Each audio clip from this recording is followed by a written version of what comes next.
दोस्तों, क्यों जरूरी है मन को नियंत्रित करना? गौतम बुद्ध से जाने मन को जानने के 6 चरण। मन को नियंत्रित करना जरूरी होता है क्योंकि अशांत मन हजारों सवालों का घर होता है। गौतम बुद्ध की इस कहानी से जानिए मन को शांत करने और जानने का तरीका। दोस्तों, मन माइंड बहुत चंचल होता है, इसलिए वह अशांत रहता है और मन में जब तक अशांति रहेगी, व्यक्ति हजारों सवालों से घिरा रहेगा। व्यक्ति को जब तक मन में चल रही सवालों के जवाब नहीं मिलेंगे, उसका मन अशांत ही रहेगा। लेकिन मुख्य प्रश्न यह है कि मन को नियंत्रित कैसे किया जाए और मन को कैसे समझा जाए। गौतम बुद्ध की इस कहानी में उन्होंने मन को जानने के लिए 6 चरणों के बारे में बताया गया है। शुरुआती 5 चरणों को जाने बिना आप मन को नहीं समझ सकते हैं। जानते हैं इस कहानी के बारे में।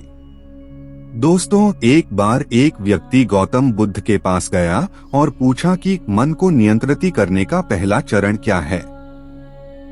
बुद्ध कहते हैं, अपने मन को समझने का पहला चरण है इसके द्वारा दिए गए लालच की व्यर्थता को देखना। क्योंकि जब मन अनशांत होता है तो कई तरह के लालच देता है।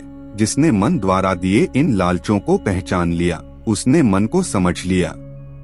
फिर व्यक्ति बुद्ध से पूछता है, लेकिन हमें यह कैसे पता चलेगा हमारा मन हमें लालच दे रहा है और वह लालच व्यर्थ है?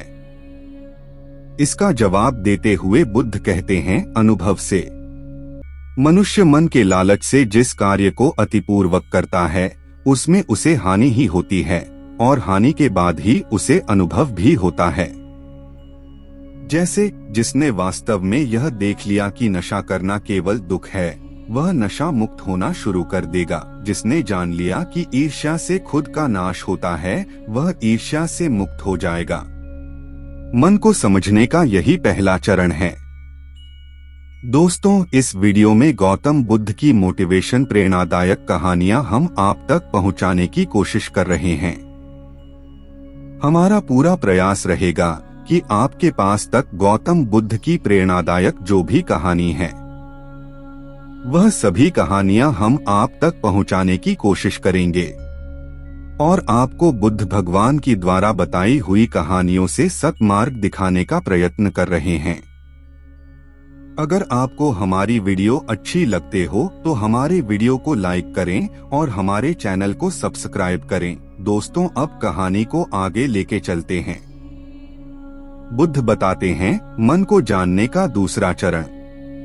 व्यक्ति बुद्ध से पूछता है, यदि व्यक्ति पहले चरण से यह जान जाता है कि वह मन द्वारा दिए लालचों के कारण दुखी है, तो फिर दूसरा चरण क्या है?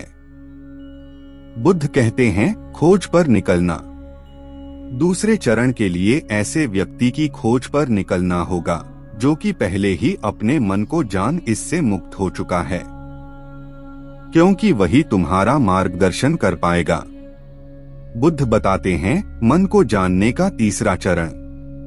व्यक्ति कहता है, लेकिन ऐसे व्यक्ति की पहचान कैसे होगी? बुद्ध कहते हैं, यही तीसरा चरण है। सुनना ही अपने मन को समझने का तीसरा चरण है। व्यक्ति कहता है, क्या इसे देखकर पता नहीं किया जा सकता? बुद्ध कहते हैं, देखने में कोई व्यक्ति बहुत शांत और अच्छा लग सकता है, लेकिन उसके मन के भीतर क्या है, यह उसके शब्दों से ही पता चलता है। लेकिन किसी की बातों पर तब तक विश्वास नहीं करना चाहिए जब तक कि वह तुम्हारे विवेक की कसौटी पर खरा न उतर जाए। चौथा चरण है कर्म करना चरण। बुद्ध कहते हैं, कर्म ही मन को समझने का चौथा चरण है। खुद को जानने के लिए सही दिशा में कर्म करना जरूरी है, लेकिन कर्म करते हुए व्यक्ति हर बार 2 गलतियां करता है। पहली गलती है यह कि शुरुआत ही नहीं करना और दूसरी गलती पूरा रास्ता तय नहीं करना।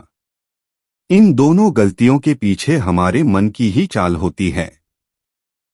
व्यक्ति अपने कर्म को पूरा इसलिए नहीं कर पाता क्योंकि वह सोचता है कि मैं कल से शुरुआत करूंगा तो कोई यह सोचता है कि मैं असफल हो जाऊंगा।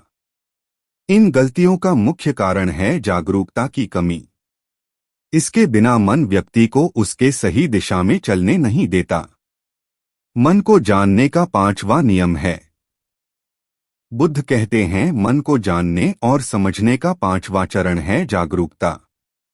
इसीलिए हर कार्य को जागरूकता के साथ करो। बिना जागरूकता के साथ किया गया कार्य या फिर जिया गया क्षण मृत्यु के समान है। व्यक्ति बुद्ध से पूछता है, अपने जागरूकता के स्तर को कैसे बढ़ाया जा सकता है?